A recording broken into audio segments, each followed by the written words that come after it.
Welcome to part 2 of the Ultimate Sunrise on the Reaping Deep Dive! In this video, I'll be covering chapters 5 through 7. I'm going chapter by chapter, combing through all of the symbolism and connections to the rest of the Hunger Games book series. Emphasis on the books, not the movies. I go by book canon in this house. This is my third reread of Sunrise on the Reaping, but if you're reading it for the first time, you can follow along with me since I won't spoil anything beyond the specific chapters I'm discussing. So when I'm talking about chapter 6, there will be no spoilers for chapter 7, and so on. My chapter reviews are organized into several sections. There's the recap, character analysis, lore and world building, symbols and themes, possible foreshadowing, series connections, and notable quotes. I know that sounds like a lot, because it is, but that's kind of the whole point. The process of writing notes for this is not a fun way to read the book, and it might be breaking my brain, but I'm doing it so that you don't have to. I literally spent 5 hours and 45 minutes just writing the notes for chapter 5. So please do not yell at me to get these videos out faster because I am deep diving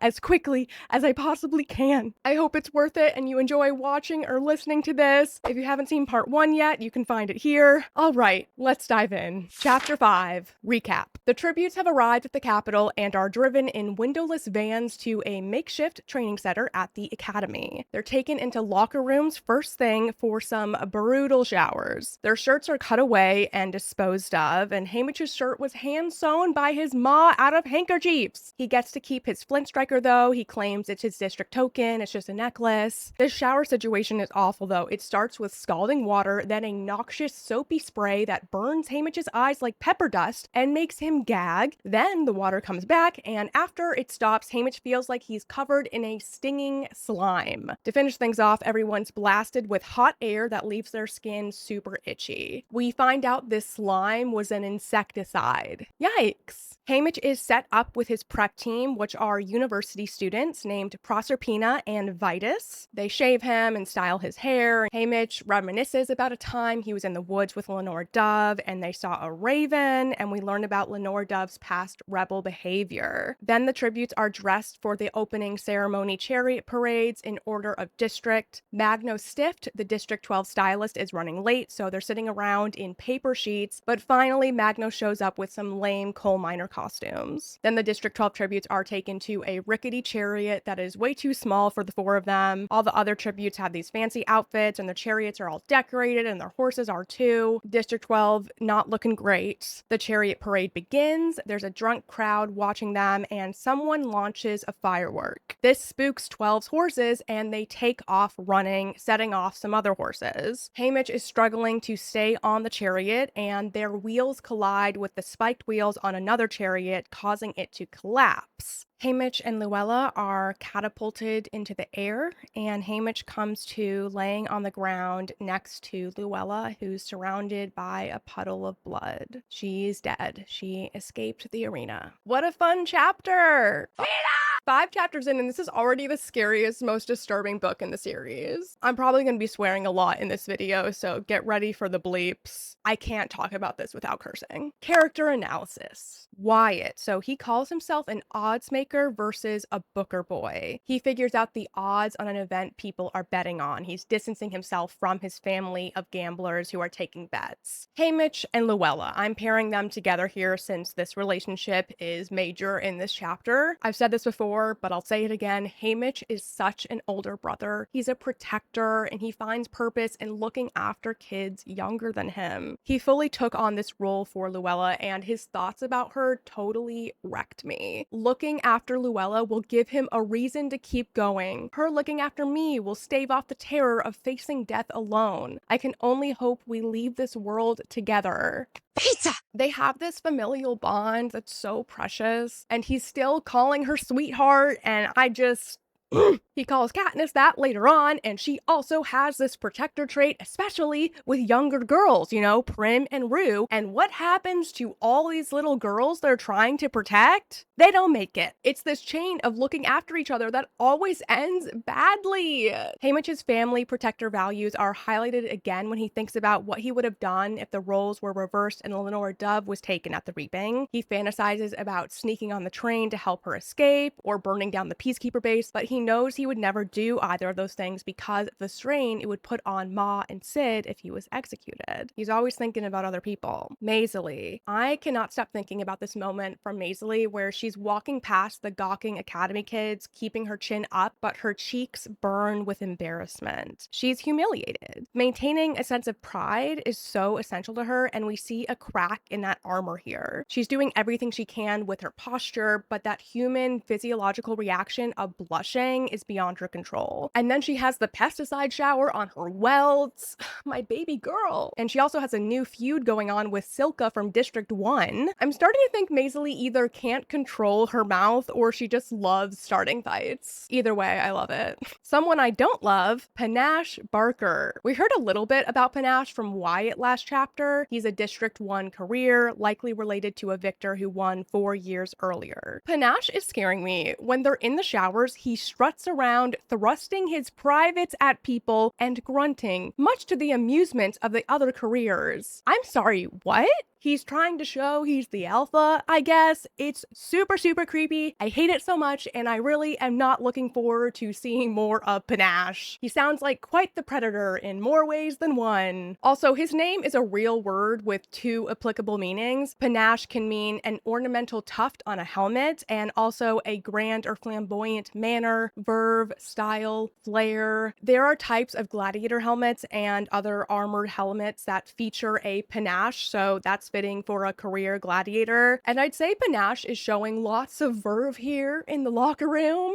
Anyways, Panache gets kicked in the gut by a District 11 tribute, which I'm thankful for. Proserpina and Vitus. I'm pairing them together here for now since they are prep team partners. They behave like Katniss's prep team. They're chipper and saying all sorts of oblivious, ignorant things. Katniss described her feelings about seeing her prep team after her games as how one might be glad to see an affectionate trio of pets at the end of a particularly difficult day. I'm getting that vibe from Haymitch's team too. Proserpina has puffballs of magenta hair and Vitus has metal apples studding his cheeks. Not sure I understand this apple situation. Are they just small cheek piercing studs or are they huge? Regardless, it's interesting to have apples popping up here again. Earlier in the story, we had the whole thing with Haymitch meeting Lenore Dove when she was in an apple tree, all the Adam and Eve stuff. So maybe this is a good sign about the prep team. What do you think? Proserpina says her great aunt agreed to sponsor Haymitch and not just to help my grade. They're both very concerned with getting a good grade on this project of giving makeovers to teenagers being publicly tortured and executed. Proserpina and Vitus are sophomores at the university, I believe, since they say they have 2 more years to move up to get a better district. Got some nice comic relief from these two. Lenore Dove. So we're told about the crime she got in trouble for when she was 12 years old, which were alluded to in chapter 1. She tampered with the rope that was being used to hang Clay Chance, sawing through it halfway so it snapped. It didn't save him though. Clay was shot by a bunch of peacekeepers, but I'd say this adds some evidence to the rumor that her paw was from the Chance family. She clearly cares about the Chances. Maybe her paw is Clay. Lenore Dove wasn't caught on camera doing the tampering, but someone in town saw her leaving the square and reported her. She was taken in for questioning at the prison and stayed there until Clay's sister Binny confessed to the crime. She had a fatal heart condition and died 3 days later in prison. And so Lenore Dove was released. This was a kind, selfless thing for Binny to do, and that might just be the type of person she is, and or she knows Lenore Dove is related to the Chances. LD's second crime was, again, in that first year she and Haymitch were in the Reaping, the 46 games, and she hid a candle and a piece of the Panem flag under the stage and lit the candle so in a few hours it would ignite the flag. The stage started smoking, but the flag was found and removed before the filmed Reaping began. There wasn't any proof or witnesses, but Lenore Dove was arrested along with other people with a history of suspicious behavior. When she was arrested, she was writing her will in case her name got called at the Reaping, and she read it to the peacekeepers, set up a nice little alibi for herself. She left most of her things to her geese. She She was let go, but got a strict warning and hasn't gotten into any trouble since. Lenore Dove never fully admitted to doing either of these things to Haymitch or her uncles, since all the Covey girls are a mystery. It's half their charm. She likes having some secrets, things only she knows. It highlights her desire to be independent, and it makes sense to me that a teenager is like that. You're desperate to have something only you know. Lucy Gray said something similar in Ballad. It's a mystery, sweetheart, just like me, when talking about her name poem. And there's a lot of talk about charm with Lucy Gray. It's in lyrics like Can't Take My Charm and Lived by My Charms. Covey girls are all about charm and mystery. Symbols and themes. Having the odds against you. There's plenty of odds talk in the series as a whole, with the May the odds be ever in your favor tagline. And in this chapter, we get the term of being an odds maker and a lot of talk about being a hopeless underdog. The guards say they don't need to bother chaining the District 12 tributes. Wyatt calls them long shots again. Haymitch believes that District 12 tributes are not victor material. He says he knows this. He has a very bleak self-image. He also comments about being unlucky, thinking that his old boss Hattie will need to get another mule, a luckier one. This has that humanity/civility element of calling himself an animal too. I'll go into the other humanity/civility moments now. This is in every chapter so far. The people are just always being compared to animals. When the Academy students were watching Haymitch get out of the van, he felt like a wild animal on display, cuffed and mute, dragged in from the hills for their fun. There's lots of animal talk from the prep team. Vitus tells Haymitch they're going to make him gorgeous but fierce. He bares his teeth and growls to scare the others off. Proserpina calls Haymitch's fingernails claws, and Haymitch describes feeling like a skinned squirrel and wonders if the preps think of his nose as a snout, his hair as a fur, and his feet as paws. He also describes his hair as porcupine hair since it's spiked from the insecticides. Now that I'm thinking more about this constant animal language, it ties into the capital mutations. These man-made animals that are created to harm the district children who are viewed by the capital as animals. It's a creepy web. Yellow. Another nod to this negative association with yellow is Drusilla having a smear of yellow frosting on the side of her mouth from Haymitch's cake. Part 1 of the deep dive, I was reminded by a comment from Amanda Ribb of Palmetto that in literature, yellow is commonly used to symbolize corruption, evil, and superficiality, which lines up perfectly with Drusilla's gaudy yellow outfit, obsession with her looks, and generally being the absolute worst. The Raven. Touching upon Lenore Dove's name poem again, she mentions that ravens are the biggest songbirds and smart as a whip, able to use logic to solve things. Lenore Dove wants to be like a raven when she grows up, someone who says whatever they think is right, no matter what. Moving forward, whenever this poem is mentioned, I'm gonna analyze it as Lenore Dove being the raven in it versus the narrator. There's also another poem by Edgar Allan Poe called Lenore, so maybe we'll get some of that poem in here later on. Lore and world building. So apparently there's still a need to get Capitol residents on board with the games. Haymitch sees propaganda posters in the Capitol similar to the ones he saw in 12. No peace, no prosperity, no Hunger Games, no peace. There were no such posters by the 74th games that we know of. People were more heavily brainwashed or just passive about the games by Katniss's era. Cars. The tributes are put into a windowless peacekeeper van to transport them from the train station. Haymitch mentions being in an automobile just a couple of times. He'd been on a truck for a couple of school trips to the mines, but by Katniss's era, these trucks aren't a thing. They still did school trips to the mines, but Katniss's first time ever being in a car was from the Justice Building to the train station.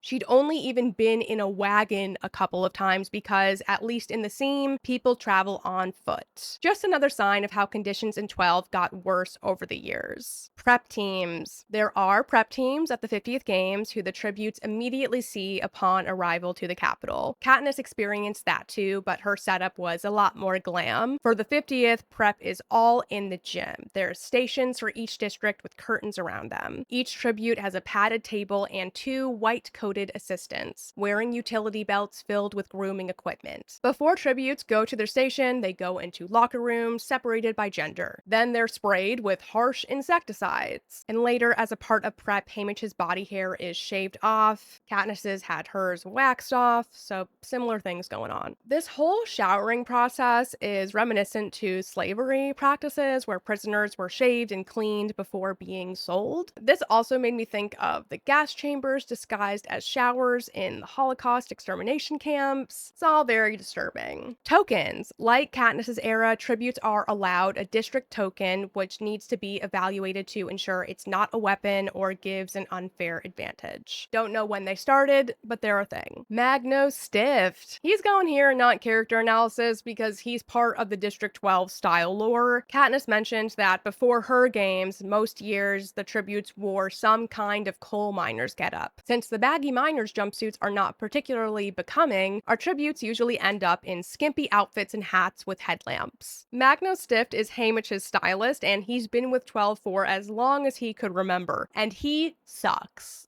He doesn't do the skimpy outfits, but it's always the same crappy coal miner overalls in an array of sizes. So I wonder when these miner outfits got yassified into these sexy Halloween costumes like Katniss saw. I'm also picturing minion costumes. Stop.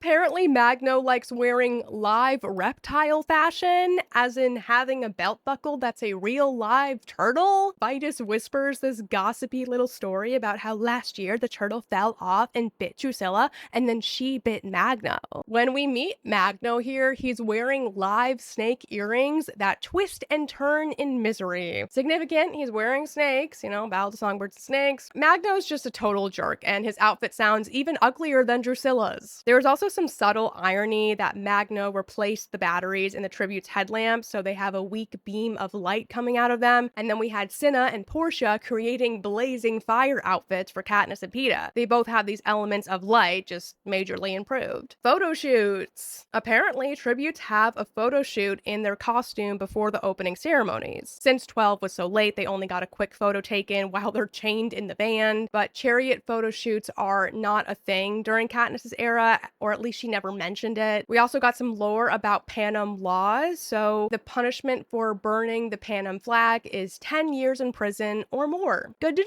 know. Capitol decorum. The crowd at the parade is way messier and unruly than we see in Katniss's era. Haymitch's crowd is wasted, they're getting sick, throwing trash, making lewd gestures, and throwing fireworks. Possible foreshadowing. Being late as a precursor to chaos and death. We have this whole ordeal of Magno being late to dress his tributes, and then they have the worst chariot ride ever. Lateness equals chaos and death here, so maybe something like this will happen again. Can't wait for that. Luella's fate is foreshadowed shortly before it all goes down. Not sure if it's too close to count this as foreshadowing, so let me know, but anyway, Luella struggles to get on the chariot at first, and then she stumbles because a rogue horse went on its hind legs, and Haymitch catches her and says, "You got this." And she says, "I don't think I do," and then sinks down to the ground. And it turned out she didn't got this. When the crash happened, she and Haymitch reached out for each other, but it was too late. He couldn't catch her, and she hit the ground. Also, the pep talk Haymitch gave her could be a funeral sermon if you switch the verbs to past tense. So thanks for the warning, Suzanne. It was really nice of you. Series connections. Running away. Haymitch has a moment where he thinks of running away at the station, but thinks, where can an escaped tribute find protection in the capital? This made me think of Marcus from Ballad, the tribute from 2 who ran away at the arena bombing and hid in the sewers. Little thing. The Academy. The tributes are brought to the Academy, which we know from Ballad. The students still wear uniforms. Specifically, the gymnasium is featured here, and apparently it's been empty for close to 40 years, and it's an eyesore. It's being used here as the training center. In Katniss's era, the training rooms are also held in an enormous gymnasium that's in a subterranean level of the overall training center building, which has the tribute apartments and all that. Doesn't seem like this is the same building as the academies though. Anyways, in Ballad, there's some interesting lore about the Academy gymnasium. First of all, reminder that during Corio's time there, the gymnasium mistress was a relative to Drusilla Sickle, Agrippina Sickle. Sejanus was her aide, and when Sejanus got in trouble for entering the arena, his father made a deal with the Academy to let Sejanus graduate and be a peacekeeper if he paid for a new gymnasium. So this new gym would have been built about 40 years ago. I assume the academy started using that new one and left the old one around, and this outdated, ugly gym is now the makeshift training center for the 50th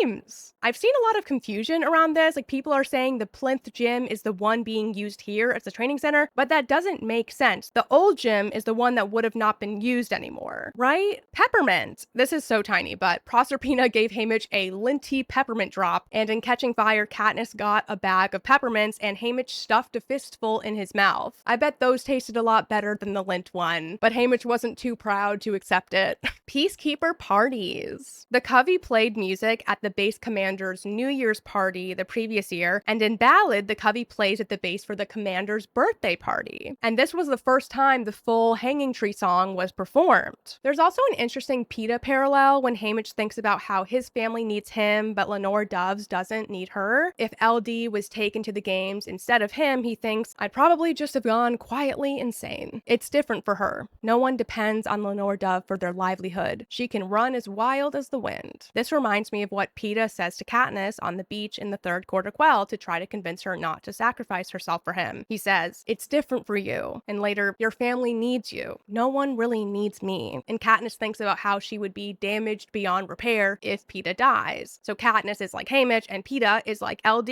Katniss and Haymitch both use similar wording when they think they're about to die. When Haymitch is flung from the chariot, he thinks, this is better. Better than dying in the arena. Better than weasels and starvation and swords. And before Peeta gave Katniss the fateful bread, she collapses and thinks, or better yet, let me die right here in the rain. And then when she's in the 74th arena, severely dehydrated, she almost passes out and thinks, this is all right. This is not so bad here. This is an okay place to die. These all have that same sort of acceptance with death, relieved that it's happening this way versus something worse. They don't actually die here, but you know what I mean. Notable quotes. We get a nice Catching Fire reference when Haymitch thinks about how the capital citizens wouldn't recognize a flint striker. Here, where there are ample matches and lights and no one needs a spark to make a fire. Like Katniss was the unexpected spark for the rebellion against the capital. Let's also talk about matches for a moment. In the 74th games, Katniss's backpack had a box of wooden matches, so she didn't use any flint for fire. But when she was at the training center for the third quarter quell, she was practicing working with flint. She ends up at the fire making station with Beetee and Wyrus, who are struggling with matches. And this is when they show her how to spot a force field. All that fire and rebellion. I know the scene is different in the movie. They're trying to start a friction fire with a log and a stick, but in the book,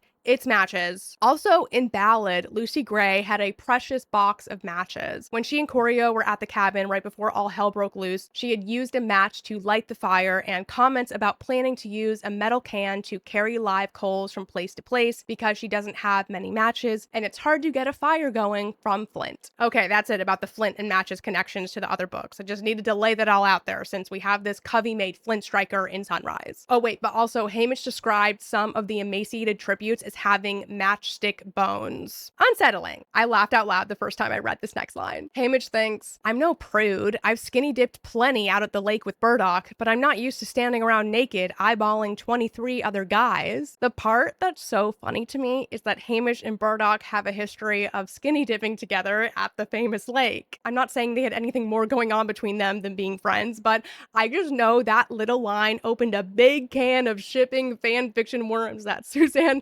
probably didn't anticipate. I haven't gone looking for any Burdock Haymitch romance fics, but I'm sure they're out there and more are being written as I speak. I think Haydock is a pretty solid ship name. Next thing is kind of stupid, but Haymitch says, I need to take a piss, and it feels so weird to read that in a Hunger Games book. Nobody says piss in the trilogy, but it's mentioned a few times in Ballad. I guess it's a guy thing. Katniss never even thinks the word piss. Am I the only person weirded out by this? And I gotta read Haymitch's precious pep talk to Luella. I really hope this makes it into the movie script. In every way, you are 1,000 times better than anybody in the Capitol. You are loved better, raised better, and a whole lot better company. You are the best ally I could have ever hoped for. Okay, sweetheart, she's loved better. Why do I have goosebumps right now? That's so sweet. Okay, that's it for chapter 5. Chapter 6. Recap. The chapter begins with Haymitch, Maisley, and Wyatt gathering around Luella's body.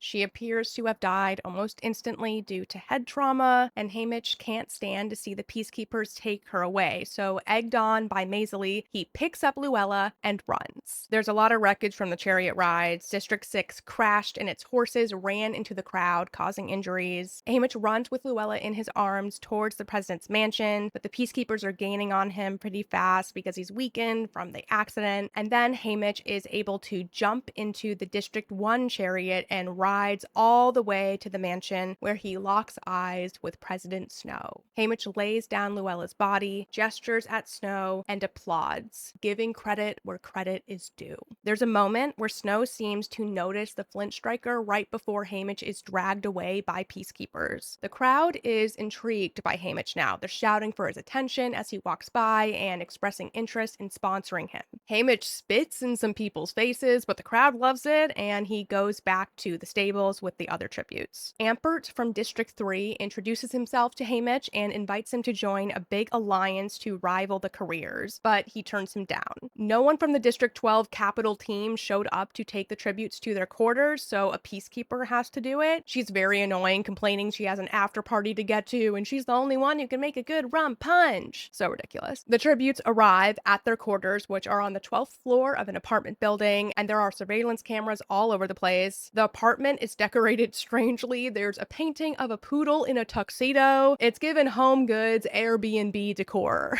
And drumroll, we meet the mentors assigned to 12, and it's Wyrus and Mags. Right away, Mags offers her condolences to Haymitch and then holds him as he cries. The chapter ends with, "But the dam finally breaks. I step into her embrace, drop my head on her shoulder, and begin to cry." Holy Peeta. Let's get into it. Character analysis. Haymitch. This is Haymitch's most heroic moment so far, at least. He shows immense bravery and honor. We also learn that he was the second fastest runner in school after Woodbine Chance. Haymitch is paying homage to both Luella and Woodbine when he runs. And the way he claps at Snow is absolutely iconic. My jaw found on the floor. And then he spit in a random man's face, which had tiny embedded mirrors on it. Maybe that's like holding up the mirror to society, or foreshadowing Haymitch's self-hatred that he's spitting at his mirrored reflection. What do you think? We also see Haymitch be straight up mean for the first time. He verbally lashes out at Wyatt. He's obviously very upset about Luella, but the stuff he says about Wyatt's father betting on him is so harsh, even Maisley thinks it's mean. We find out Haymitch knew Luella since her birth. The day she was born, her father held her up at the window at, I think, the schoolhouse so the kids could see her, further cementing that idea that Haymitch saw her as his little sister. Haymitch can't help but see younger kids as his siblings. I love teenage Haymitch so much, and I'm so worried about him. Maisley. Seeing more of Maisley's loving side in this chapter with how she handles Luella's death. She gave her a necklace that she was already planning to give her as a token so she'd have something from home. And it's worth noting she didn't shy away from lifting Luella's crushed skull to do that. A lot of people would shy away from touching that. And she encouraged Haymitch to run away with her body. She says, "She doesn't belong to them. Don't just hand her over. Make them fight for her." I love this girl. We also learn her mantra, basically. "I'd rather be despised than ignored." Respect. Urchin. So this is a District 4 tribute who was singled out, so I'm gonna keep an eye on him. Going with the sea theme, his name is Urchin, and he shoves Haymitch in the solar plexus with a faux trident. Sea urchins are spiky and often poisonous, and Urchin definitely fits that vibe. The fact that he specifically hit Haymitch in the solar plexus shows he has combat training, since it's a specific area that can knock the wind out of you. It's impressive Haymitch knows the word for that too. Like, school taught him about anatomy, apparently. Don't think Katniss knew that word. Wyatt. It seems like he's so analytical that he's cut off from his emotions a bit. He's all about the logistics, how the chariot crash improved their odds since the other tributes were injured, and basically that Luella's death is inconsequential since she barely factored into the rankings anyway.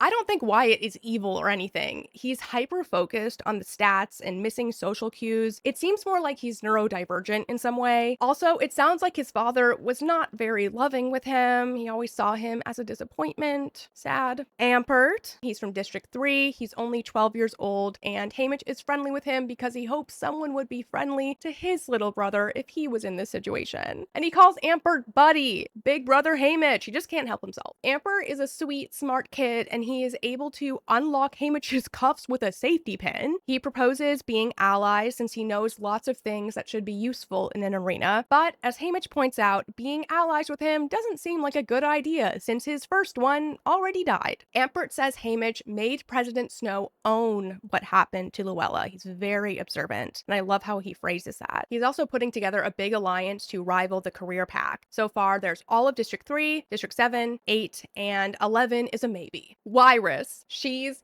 here. We find out she won the 49th game, so she's a brand new mentor. Her arena sounds bananas. A giant, not very fun house mirror ball kaleidoscope brain melt. It even outwitted the Capitol workers. They struggled to locate the fallen tributes to extract plus Wyrus after she won, and flopped trying to deliver sponsor gifts. The drone issue reminds me of when they first used them in Ballad. It was embarrassing for the Capitol. I wouldn't be surprised if the head game maker that year was executed by Snow as punishment. Maybe he put him in a room with a bunch of mirrors and made him bash his head in. I don't know. I'm thinking of how Seneca was with the berries in the movie.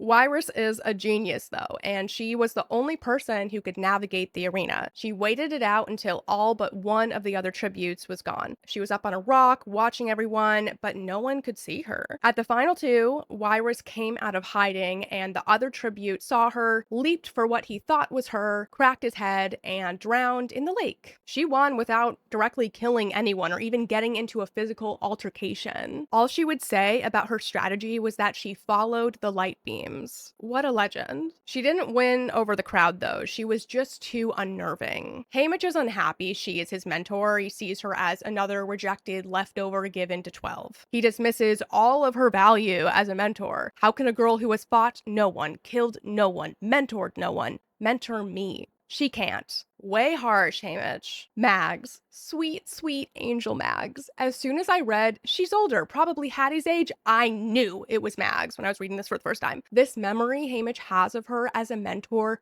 breaks my heart. She was with a boy from 4 who was just crowned victor, and he had what sounds like a panic attack watching the recap, and Mags had held the boy and done her best as his mentor to shield him from the cameras, which were devouring every awful bit of it. I could cry. And this boy isn't Finnick. Finnick was crowned after Haymitch, just to be clear. The way she greets Haymitch just says it all. She looks at him sadly, knowingly, and then opens her arms and says, "I'm so sorry about Luella, Haymitch." And he walks right into her arms and cries. Peeta, no!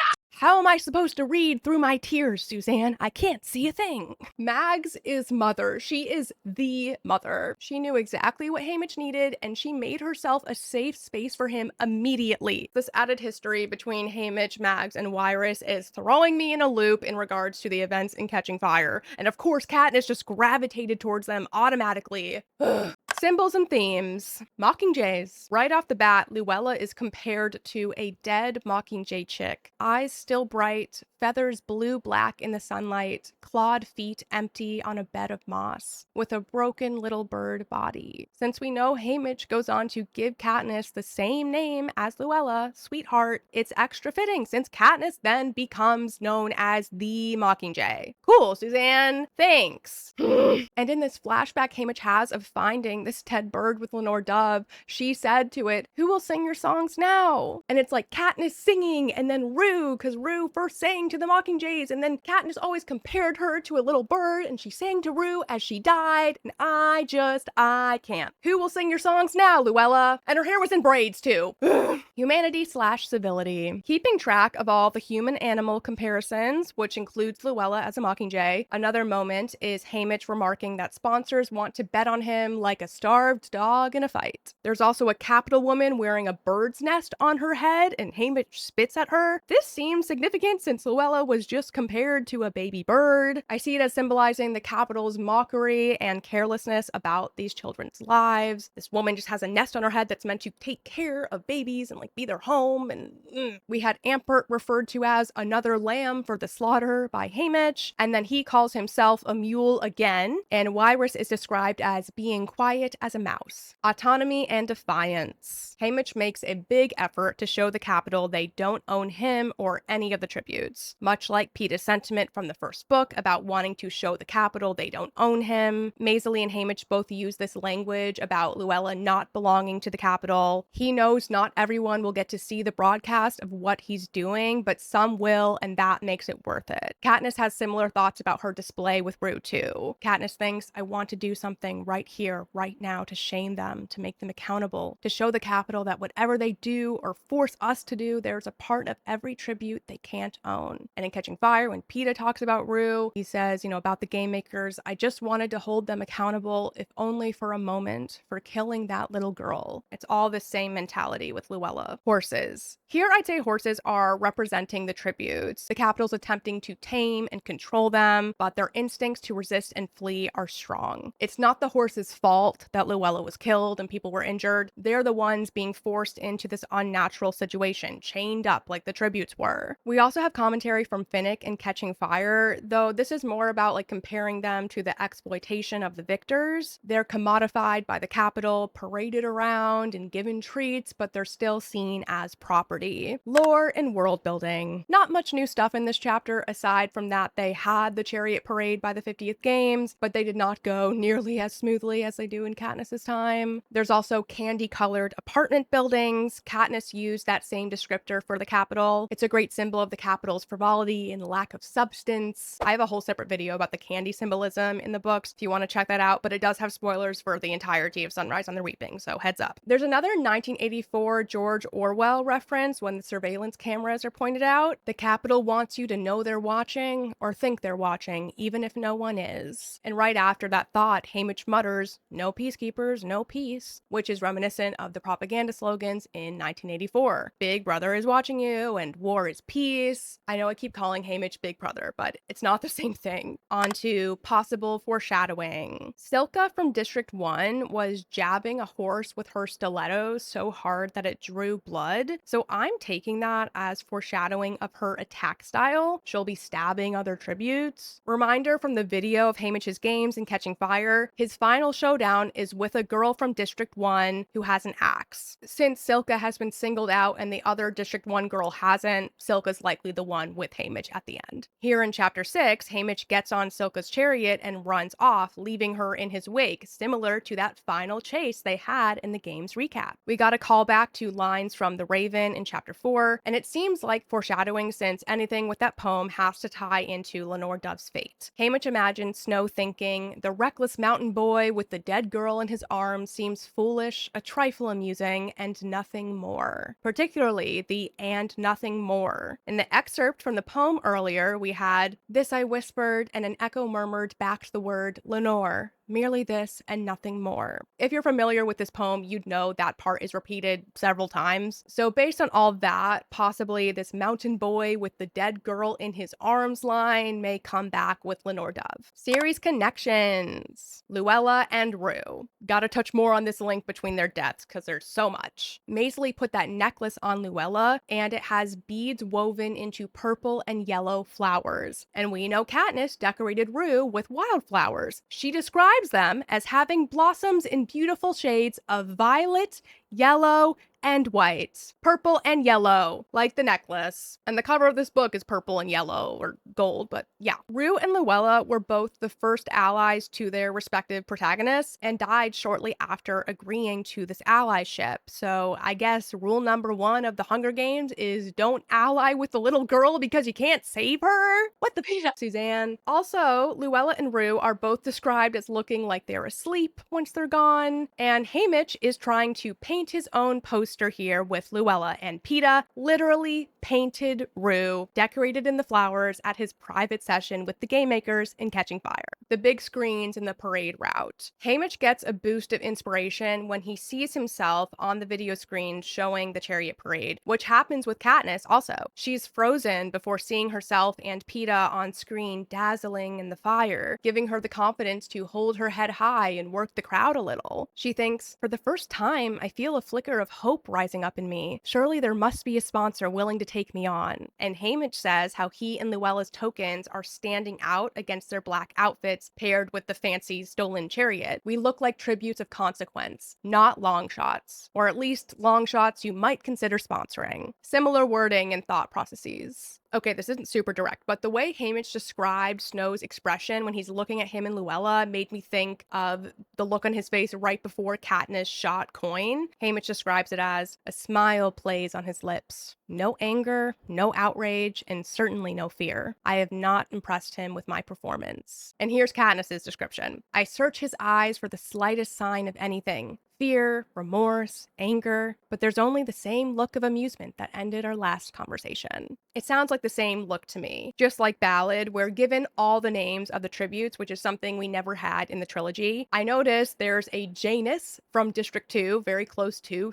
Janus, also from District 2. The other names are definitely on theme, lots of like Roman Greek names and things that tie into the district's industry. Notable quotes. All the poster painting lines are so good, so gotta share this one. They don't want to feature this death on the Capitol's watch, unplanned and highlighting their incompetence. This is not the blood they want to paint their posters with. And Haymitch thinks this next quote when he's looking at Snow, you are on a high horse, mister, and someday someone will knock you off it straight to your grave. And this eventually does happen. Katniss knocks him off that horse. When Katniss had that final conversation with Snow about Prim, she thought, he will go to his grave trying to destroy me. Used grave again. Maisie said something really insightful when she's talking about how you can't choose your parents or reject your family's business. She goes, we never, none of us, had any choices. There were no real opportunities for people in 12 and most districts. And Haymitch gives this outstanding description of grief. A terrible, dark grief begins to well up inside me, threatening to drown me, but I force it back down. Swallow the sadness, clamp a lid on it, dam it up. They will not use my tears for their entertainment. Damn, Haymitch, you would have rocked at slam poetry. There's so many great lines that are Haymitch's internal monologue. I know they've never done a voiceover in the movie, but it would be so good in Sunrise if we could get a voiceover, especially if it's like Haymitch from the future telling the story of the past. It could work. That is it for Chapter 6. Chapter 7, Recap.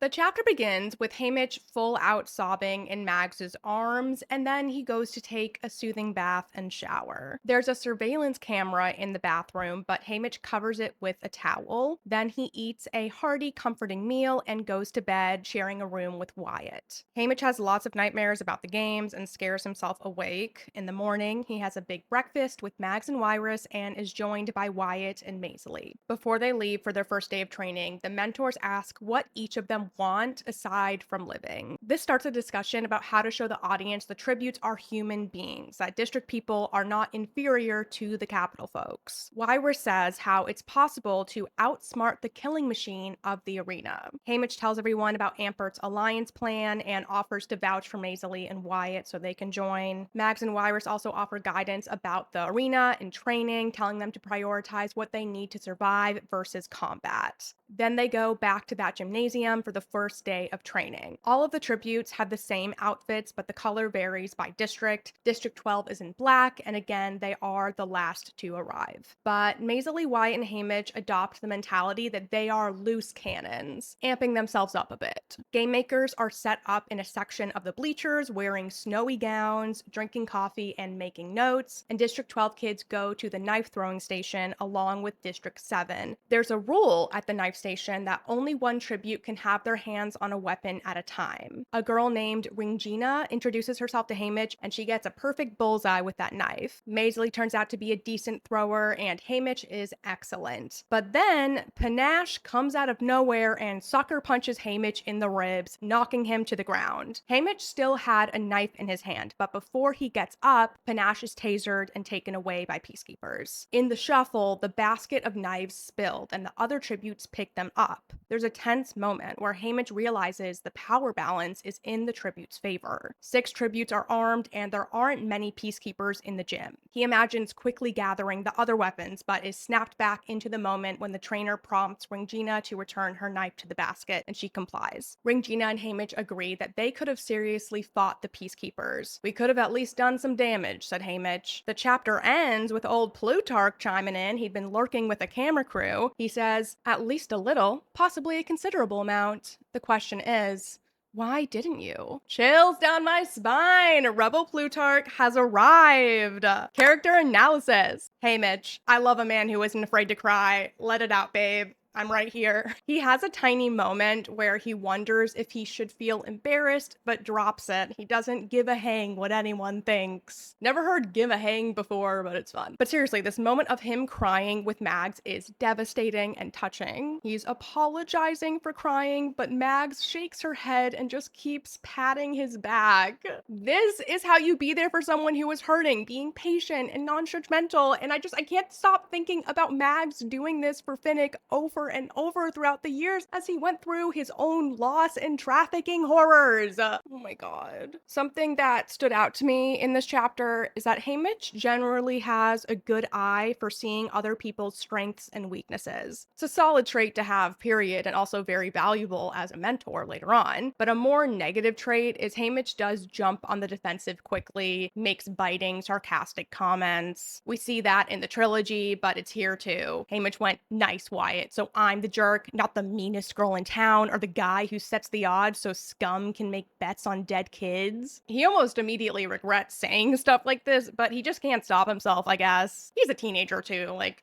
whatever. Mags, gotta say more on Mags. So she specifically ordered bean and ham hock soup because she thinks it's comforting. And this happens to be the same exact soup that people in the seam, including Haymitch's ma, make when someone dies. This soup could be popular in District 4 as well, or it's possible Mags knows of this seam custom throughout her years of mentoring other kids from 12. Regardless, it was thoughtful of her to do. Wyrus and Mags seem to be working together as a team. They're aligned on how they manage the tributes. Maisley. So not only is Maisley a coffee girl, she's also not a breakfast person. This understandably rubs Haymitch the wrong way. He finds it disrespectful since so many people from home don't even have the luxury of breakfast. There's a couple ways to look at Maisley's non-breakfast habit. Firstly, it could just be she isn't someone who's hungry in the morning. That's pretty common. Plus, if she has coffee, that can also be an appetite suppressant. Or maybe food isn't as plentiful in her house as Haymitch believes, and Maisley just adapted to only having coffee in the morning since that was all that was available. I know coffee is one of the more expensive things in 12 versus, just like grains to eat, but maybe they had some sort of deal set up. They have their own goods that they make through their candy store. Maybe they have a deal with someone else where they give them sugar or whatever in exchange for coffee. Who knows? Or maybe her family didn't have breakfast, so they could put that food towards their evening meals so they didn't fall asleep hungry. Another possibility is Maisley does this as a control thing. She mentioned earlier how she feels she has no choices in her life. She's destined to work unhappily at the candy counter. So maybe she exercises control around food as a coping mechanism. That mentality also tracks with her excessive use of cutlery. Maybe it's not just a pride thing to eat a sandwich with a knife and fork. What do you think? Mags encourages Maisley to eat since she's going into the arena soon, and her small concession was a tiny bite of bacon. That's a little suspicious to me. This need for control also ties in with her disdain for having matching clothes with her twin. She says her mother forces them to dress that way, so she's just always looking for a way to express autonomy and independence, adding her jewelry to the outfits to make them her own, labeling herself as not a breakfast person when her sister is obsessed with breakfast or something. Anyways, Maisley would have been a great stylist too. I loved the moment where she directs Wyatt on how to look more intimidating. Apparently Wyatt has muscles from the mines. Because he was 18 by the time of the reaping, that is also when you start working in the mines, FYI. Ringina, I think I'm pronouncing that correctly, we'll see. We're briefly introduced to her. She's from District 7, and Haymitch likes her almost instantly. She had the same mutinous thoughts about using the weapons against the peacekeepers. She's skilled with knives, weapons and likely with an axe since she's from the lumber district. Rangina possibly has some healing experience too since she confidently assesses Haymitch for broken ribs. Symbols and themes. The Raven, another callback to a line from the poem. Haymitch thinks this is all the world is, nothing more, while he's in the bath. It's unclear if Haymitch knowingly references merely this and nothing more, or if it's a subconscious thing since he memorized the poem. At this point, I'm leaning towards subconsciously, but what do you think? Cutesy decor. The way the tribute apartment is decorated encapsulates how the Capitol treats the tributes in the week leading up to the games. The kitten and puppy knickknacks seem at odds with the bars on the windows. The tributes are treated like prized pets briefly before getting tossed away to fight like wild beasts. But even if the tributes are given nice food and amenities, they are still trapped in cages. We learn this apartment building is designed for temporary rentals usually, so the random Airbnb decor tracks, but the pampered pet symbolism still stands. There's a lot of burnt orange here too, not to be confused with soft sunset orange, which is Peeta's favorite color. Autonomy and defiance. We have this great discussion led by Mags about what the tributes want going into the games, which centers around their personal values and or desires and the hill they want to most likely die on. So much of their fate is out of their hands, but there are still ways they can exercise free will. You know, not let the Capitol own them. When Mags was a tribute, she wanted to protect her district partner,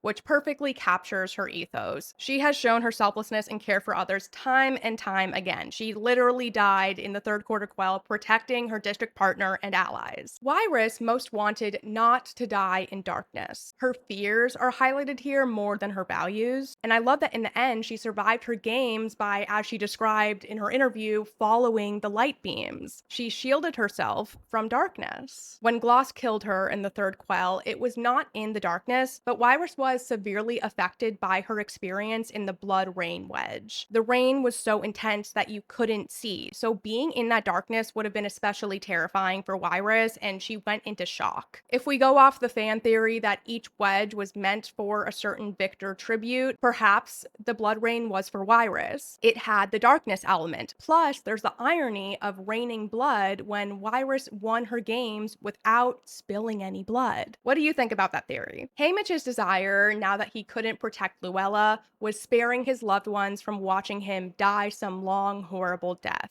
Like the weasels. He keeps bringing up these weasels. Could be foreshadowing these face-eating weasels will make an appearance, but this desire highlights that loyal protector part of Haymitch. Now that he can't physically shield Luella, he wants to emotionally shield his family in Lenore Dove. He's very concerned with burdening others. Wyatt's desire is also to have a short death, but it's motivated by preventing betting. He assumes his family already placed bets on him. It's very sad. Seems like he's trying to gain some independence from his family with the way they make money off the games. And there's a bit of spite mixed in here too. Maisele's big desire is not to beg or plead for her life, to go out with her head up. She's all about maintaining self-respect and dignity. She doesn't want to give anyone the satisfaction of seeing her sweat. She has a deep fear of looking weak. After this, Haymitch says he agrees with Maisele and Wyatt's desires and adds that he wants to remind people of the injustice of the games and to consider that 50 years is enough of this punishment. He goes into that humanity and civility theme. He's taken note of the way the Capitol people called them piglets and beasts, labeling district folks as animals and themselves as superior beings, when really the Capitol people are the ones behaving like beasts. Lore and world building. Tribute accommodations.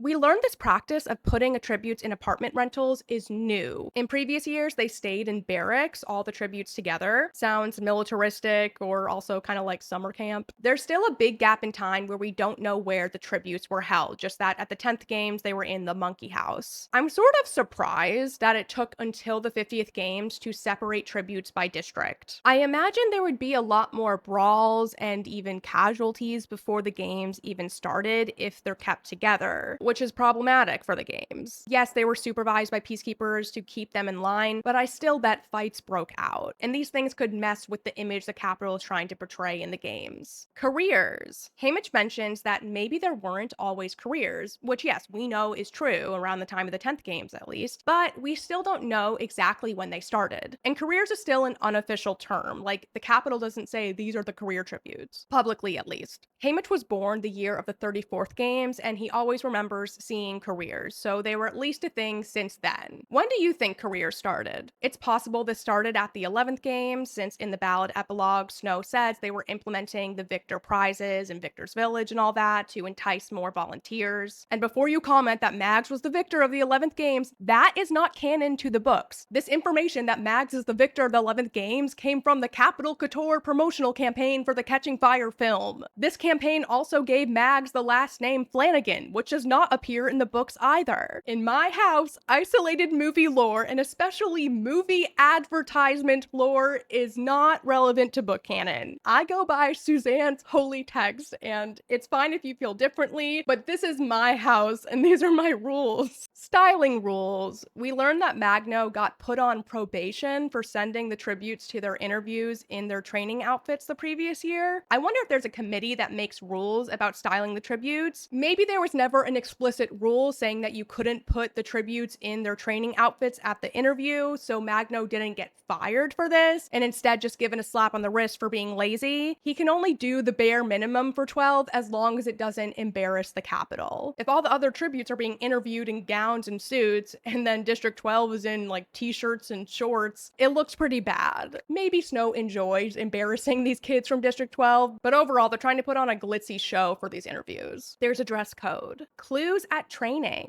Max and Wyrus point out that at training, the game makers sometimes hide little hints about the nature of the arena in their design. The previous year, Wyrus found lots of reflective items, including a mirror, and believed it was a clue to her arena, and this gave her the idea that she should walk towards danger since it was only a reflection of danger, not the thing itself. Very smart. I'm trying to think of any training clues for the 74th and 75th games. Let me know if you can think of any, because I'm really struggling to think of anything out of the ordinary. I guess for the Quell, you could maybe count the force field around the game makers, though it did have a practical use. And when Plutarch gave Katniss the hint about the clock shape of the arena, that was long before training. If anything, there were helpful things purposely left out at training by Katniss's era. The Nightlock berries were not included in the edible foods training, according to Katniss, and at the Quell, there wasn't an opportunity to learn how to swim. And a lot of those tributes have never been swimming. Peeta could not swim. He'd never been to the lake in District 12 because it's out of bounds. This isn't in the movie, but the jumpsuits they were wearing the arena, they had a flotation belt attached, so that way at least they could get in the water and not just straight up drown, but knowing how to swim would have been really helpful. Perhaps giving arena clues at training fell out of fashion or was straight up banned at some point. The one practice that continued was pinning cloth squares to the tributes with their district numbers on them, like on their backs. They did this at training in the 50th games and at Katniss's era. Game maker attire.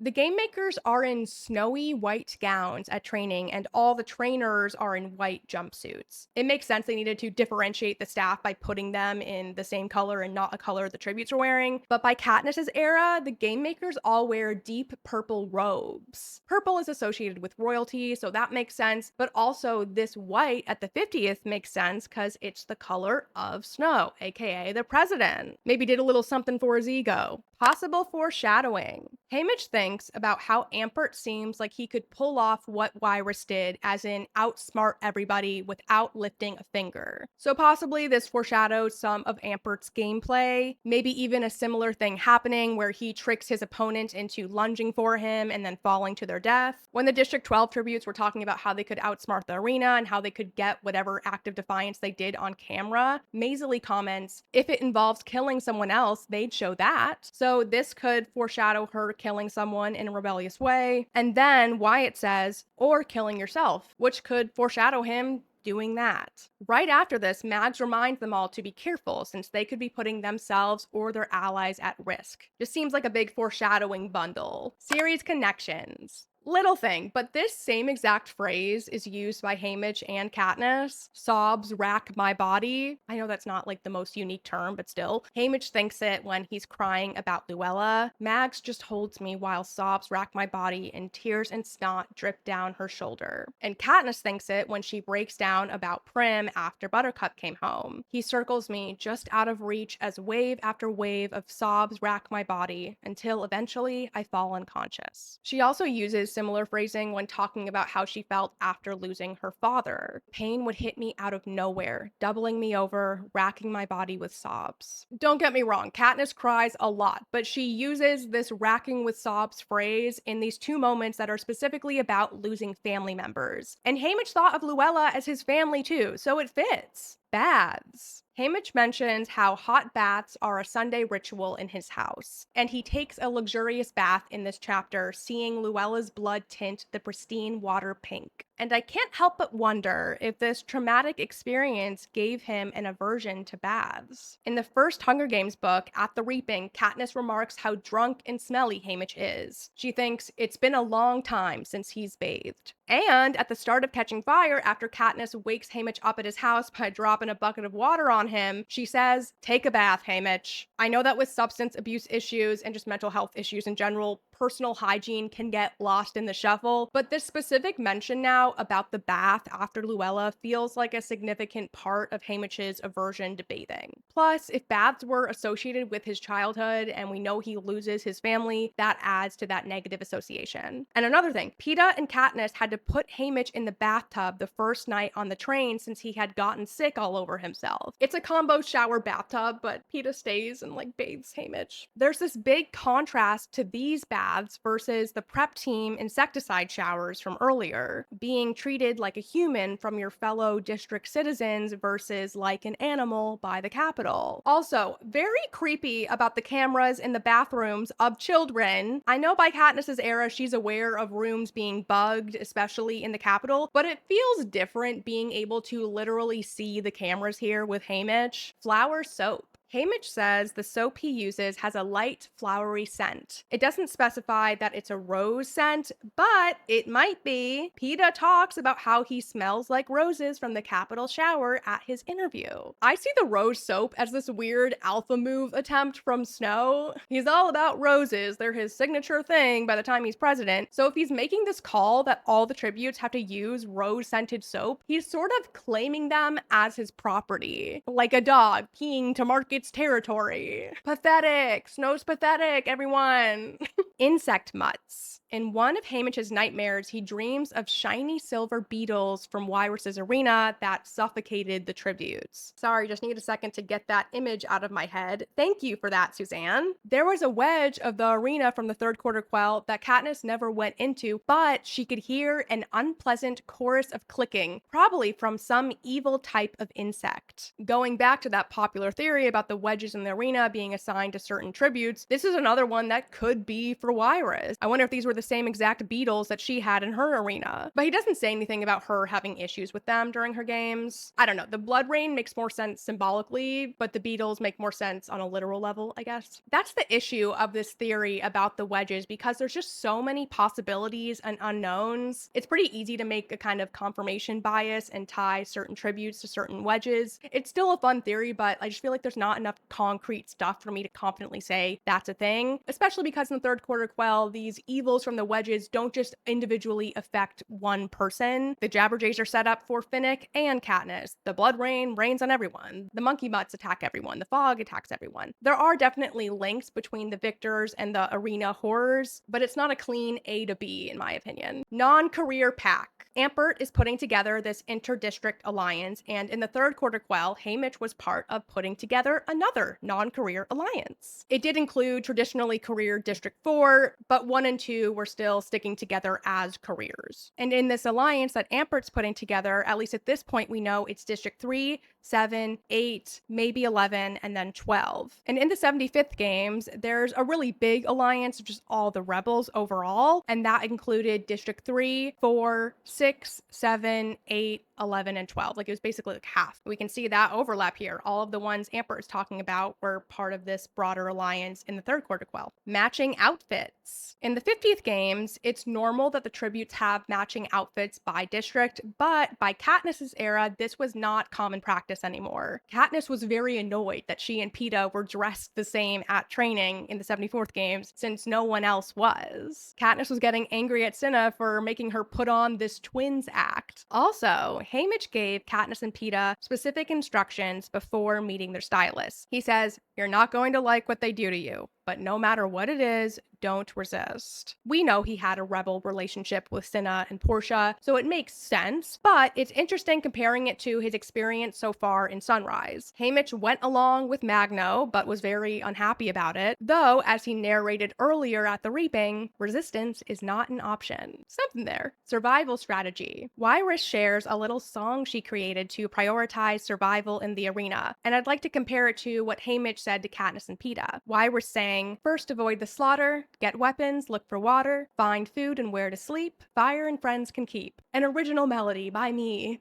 And Wyrus kept up this tradition of singing songs to herself. She does it in Catching Fire shortly before she's killed. She's quietly singing some funny little song about a mouse running up a clock. We don't get the lyrics in the book, but in the movie, it's hickory dickory dock, the mouse went up the clock. But anyways, the final words of advice Haymitch gave to Katniss and Peeta before the 74th games was, when the gong sounds, get the hell out of there. You're neither of you up to the bloodbath at the cornucopia. Just clear out, put as much distance as you can between yourselves and the others, and find a source of water. And after that, stay alive. So he repeated the advice about avoiding the slaughter and finding water, but skipped the lines about weapons, food, shelter, and finding allies. Though in earlier conversations, he discusses finding food and Katniss's weaponry skills. But based on the advice Haymitch gave his tributes, perhaps in his own games, Wyrus's other tips were not useful for him. He's most concerned about getting his tributes away from the others. And obviously that strategy changed for the 75th games. Allies were paramount. There's a little nod to Katniss and Peeta's hideout in the games, you know, the cave above the stream. Mags gave some advice to Wyatt about how to hide his snoring noises at night. She said, find someplace loud to sleep, next to rushing water, or muffle the sound in a cave. Peeta and Katniss didn't have a snoring issue, but they spent a lot of time talking in that cave by the stream, and they were never discovered there. It concealed their voices. Throwing knives. The first activity 12 does in training is throwing knives, which is something Haymitch is quite skilled at. He would regularly throw knives, but didn't do the dangerous games that put his fingers and toes at risk. And the first thing Katniss does that got Haymitch to take her seriously as a contender for the games was sticking a knife into the table between Haymitch's hand and a liquor bottle. He doesn't mess around with that type of knife play. And then Katniss fully secures his attention by throwing that knife into the wall. Haymitch respects knife throwing skills. Notable quotes. Ironic little quote from Haymitch here. And while Lenore Dove will forever be my true love, Luella is my one and only sweetheart. And as we know, Katniss also ended up being his sweetheart. We had a funny thought from Haymitch. I bet the Donners eat popcorn with a knife and fork. Maisley gave a fun pep talk. We're from District 12, the crummiest stinkhole in Panem. We're wild like our chariot horses. I slugged our escort, and Haymitch called out President Snow. Nobody pushes us around. And lastly is a quote from Haymitch in regards to the Capitol. Every year, they pay no price for the slaughter. They just throw a big party and box up our bodies like presents for our families to open back home. We gotta get Haymitch to a poetry slam! And that is it for Chapter 7 and Part 2 of the Ultimate Sunrise on the Reaping Deep Dive. I'll be getting Part 3 out to you as soon as I possibly can. I was timing myself to see how long I spent writing notes, and for these 3 chapters, the grand total is 15 and a half hours. Why am I like this? It's an excruciating but illuminating experience, so please let me know what you thought about this. I'll keep chugging along through this book. Special shout out to my patrons. Thank you so much for your support. It means the world. Thank you so much for watching. And if you haven't already, subscribe for more Hunger Games analyses and do the thumbs up thing.